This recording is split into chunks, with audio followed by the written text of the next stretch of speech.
Ici la radio, l'émission qui s'appelle Haut-Parleur. Il faut m'expliquer le concept peut-être. On pense à un homme qui parle debout.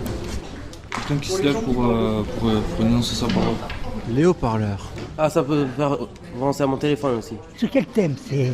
Ça fait penser à la démocratie, en gros. L'émission qui s'appelle Haut-Parleur. Lundi 14h-15h à la cafette. C'est bien.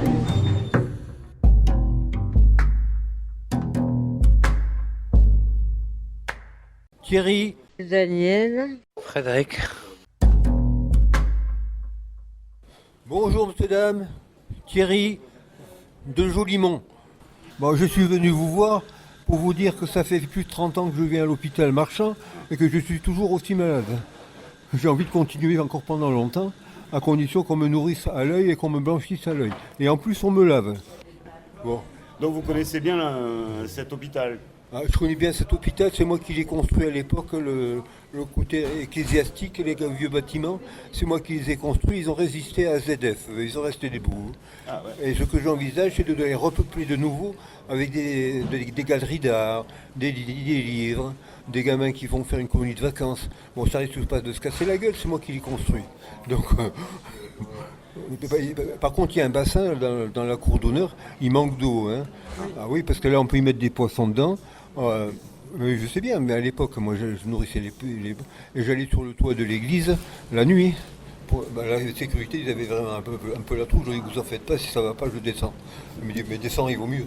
Voilà. Bon, pour en revenir au bassin, si vous voulez, moi je suis radiesthésiste, j'ai au métier comme tu veux, radiesthésiste, et un bassin dans une cour d'honneur, avec de l'eau, ça crée une ambiance tellement favorable que tout le monde connaît la paix. Et comme il y a des poissons dans la piscine, enfin dans le bassin, quand ils sont bien gros et bien gras, on les attrape et on les mange après. Voilà. Ok. Quoi d'autre ils ont repeint souvent ici à l'hôpital? Moi je repeins avec les rafales, oui. Ok. Je nettoie les murs avec les rafales. Bon, et vous parlez beaucoup militaire, vous avez été militaire ou quoi? J'ai pas été militaire, je suis militaire depuis le début, parce que militaire ça vient de militer, et je milite. D'accord. Je milite partout. Voilà. Donc c'est pour ça que je suis militaire. Mais je ne suis pas soldat, parce que soldat ça veut dire argent, paye. Et moi, je n'ai jamais accepté de grade dans la Légion étrangère parce que je n'ai jamais signé. Donc j'ai un grade symbolique qui est général, c'est vrai, mais en réalité, je n'ai jamais vraiment signé dans la Légion. J'ai commencé mes travaux dans la Légion à l'âge de 23 ans, à Paris, à Charenton. À 23 ans. Il y avait un psy qui m'avait drogué, j'avais pété un câble après. Et donc j'ai commencé à Charenton à 23 ans. Et vous avez fini quand alors cette expérience de la Légion? J'ai continué dans tous les hôpitaux psychiatriques de France et de Navarre. Ouais. D'accord. Il y a du boulot? Non, c'est une question d'habitude. Je suis fait pour. Hein. Je suis l'archange de Saint-Michel alors. Il n'y a pas de problème. Le patron de toutes les armées et tout, moi je m'amuse. Ah oui. Mais je ne demande à personne. Moi, je suis dans les commandos au combat depuis l'âge de 23 ans. J'ai jamais tenu une arme. J'ai jamais tué quelqu'un directement. Ça me fatigue. Quand j'ai besoin de tuer, je délègue. Il y a tous mes frères de la Légion étrangère, du GIGN, qui sont là pour m'aider. Mais aujourd'hui, écoutez le minimum quand même. Hein, parce que bon, même un con, si on discute avec lui, parfois il devient moins con. On ne vaut pas le coup de le tuer. Quoi. Pas ce que je dis. Ouais. Et la dame, elle m'intéresse. moi j'essaie presque tout les cliniques et les hôpitaux psychiatriques. Pour en arriver à quoi, je me le demande. Et je me suis retrouvée à la mort de mon père dans les hôpitaux et les cliniques psychiatriques. Et en plus, on veut me faire des électrochocs.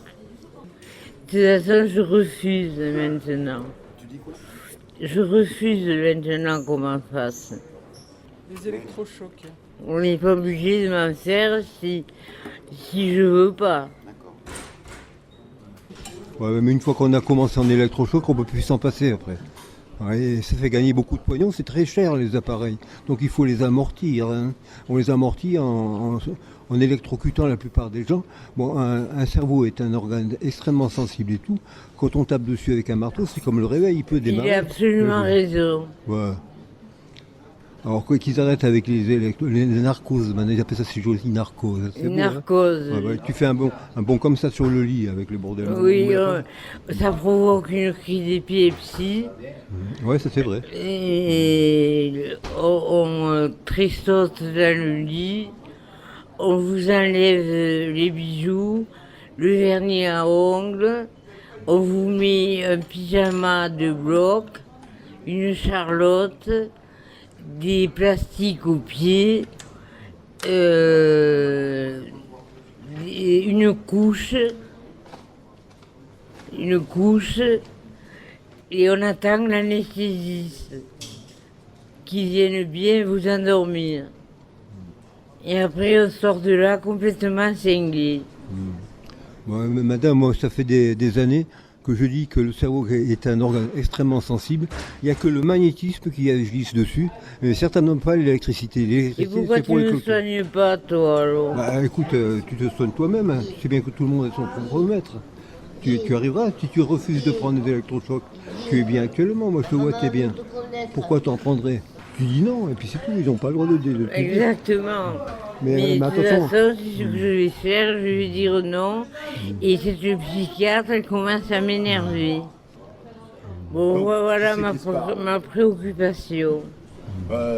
Ils vous ont parlé de narcose prochainement? Oui, oui, oui. Ah, c'est ça. Ah, là, ils vous préparent une nouvelle. À une autre, oui. Carrément. Vous avez refusé. Et je refuse, oui. Vous avez un papier à signer, Daniel. Mais je ne signerai pas. Eh ben Mais voilà, alors c'est bien, ça mais que là j'allais c'est dire. bien, là c'est bien, là c'est bien. Quant aux psychiatres, ils ont qu'à s'occuper un peu de la survie. un peu. Ils n'ont qu'à se faire des narcoses. Bah, je te dis, c'est comme l'épilepsie, un réveil quand il déconne, bon, on peut le réparer. On peut donner un coup de marteau dessus, il redémarre, mais il est toujours malade. C'est exactement le cerveau quand il est traité par l'électricité. L'électricité, c'est pour les clôtures pour vaches, certainement pas pour le cerveau des patients. Voilà. Donc, Et Thierry est ce contre. qu'il dit, c'est la vérité. Mais ce qu'il dit, c'est la vérité. C'est la vérité. Vous êtes contre tous les Ouais, deux, ouais. alors? Contre les électrochocs, oui. Ah oui. Bon, je vois d'ailleurs aucune application utile en médecine avec les électrochocs. Aucune, il n'y a aucune maladie qui relève de ça. Aucune. Ah oui. Mais là, par contre, pour faire du poignon, ça marche fort parce que ça coûte très Il y a très cher. des trucs bizarres, ce qu'on n'en fait qu'à moi, alors que je suis dans un pavillon où il n'y a que des cinglés. Non, mais c'est pas grave. Moi, je suis cinglé aussi, hein, je m'affole pas. Mais pourquoi vous pensez qu'ils font du pognon avec ça? Bah, parce qu'ils font du poignon Oui, avec oui, ça il a dans les raison, hein. dans les cliniques aux Fréries, là-bas, ils se remplissent les poches. Hein. Oui, mais Bah on oui. dit comment sur l'électrochoc?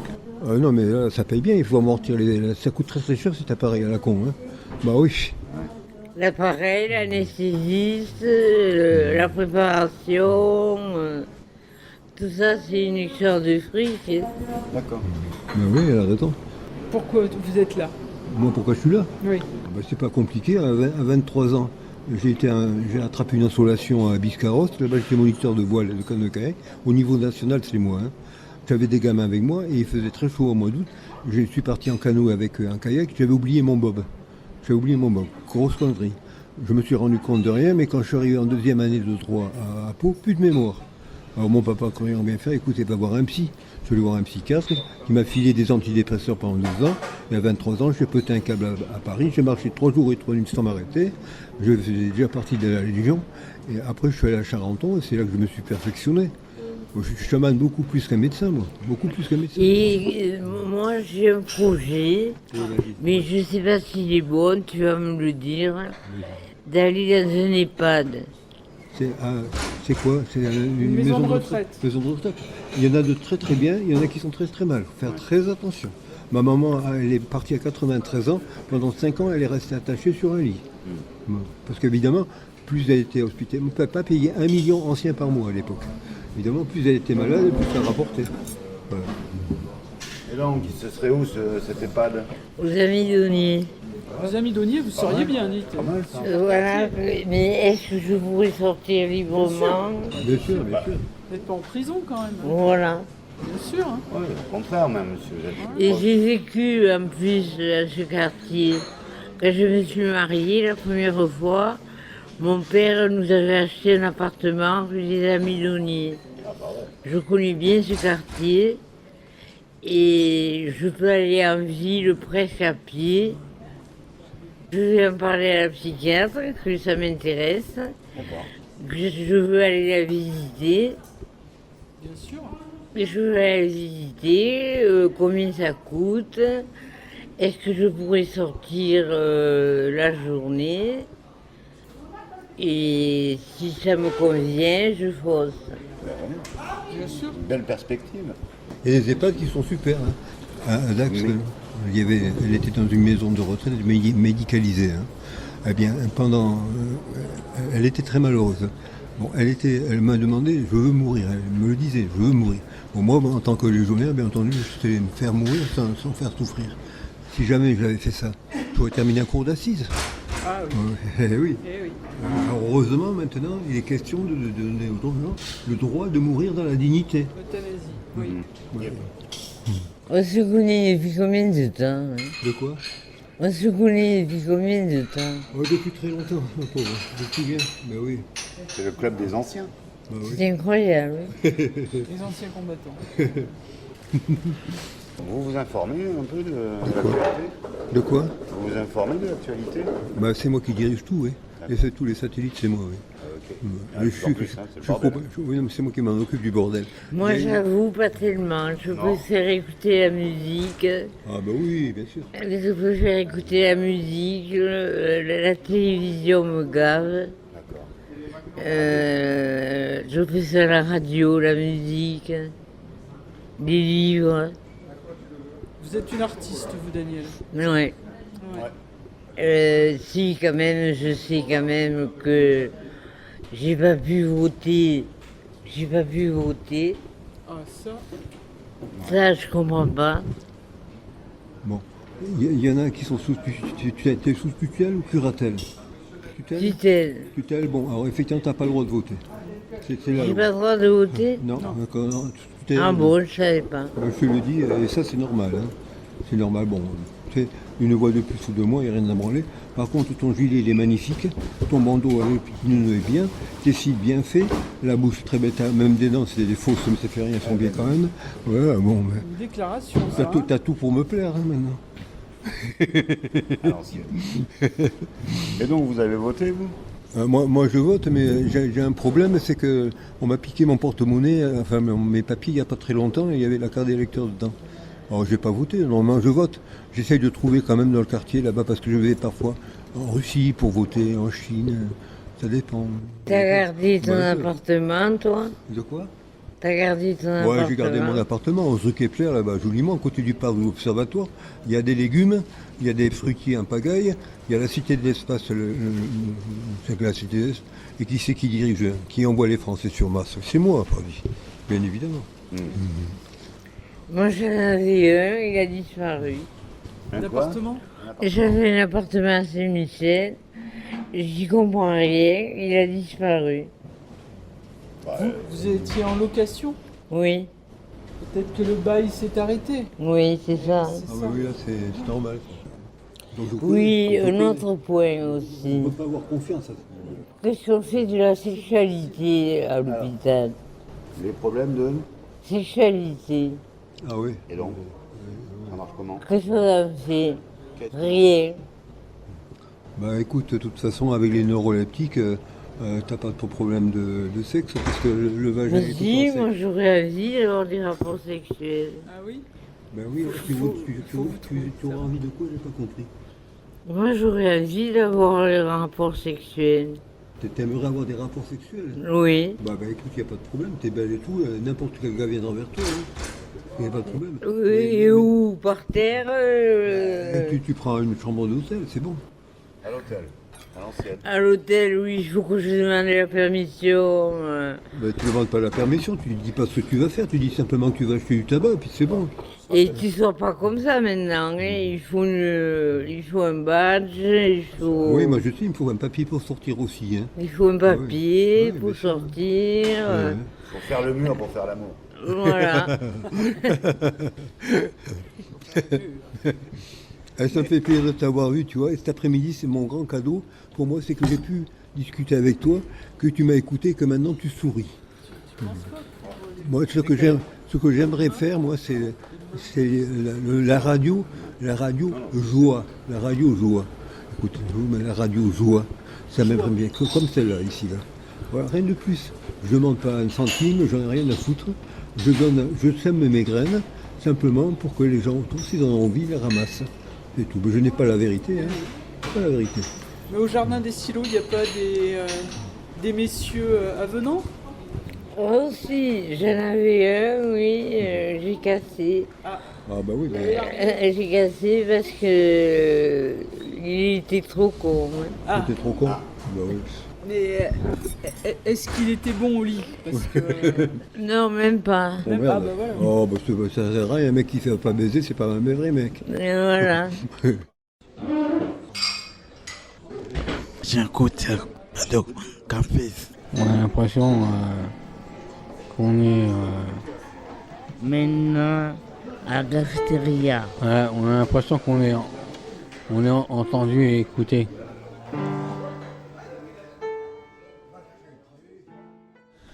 Sur le rugby.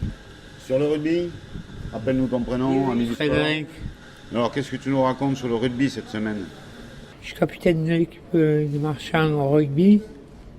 Frédéric m'a fait un cadeau, il m'avait donné un sac en plastique rouge et noir du rugby à Toulouse. Et j'aime beaucoup le rugby, et en particulier mon meilleur ami, je ne sais pas s'il est encore vivant, c'est la balade des jours au Dax. Je faisais du rugby avec lui, mais j'étais à la mêlée à l'ouverture, et j'étais une bête, hein. Mais j'avais le dos fragile, j'ai arrêté immédiatement, parce qu'autrement j'aurais été invalide après. Tu dis quoi, Fred? Donc, à nouveau, sur le truc de marchand, mais il se passe quand le club de marchand rugby? Mais le 29 septembre 2022, qu'on arrive, le 29 qu'on arrive, le 29 septembre, il y a une sortie sport en tête en rugby à Nassolon. Et comme je suis baissé l'épaule, j'ai fait une luxation d'épaule il y a quoi de ça, il y a 3-4 mois. Je ne veux pas y aller. Et je suis capitaine de marchand de rugby, pas de foot ni basket ni handball, rugby. Et puis moi je suis mon capitaine provisoirement à Yannick Andrieux.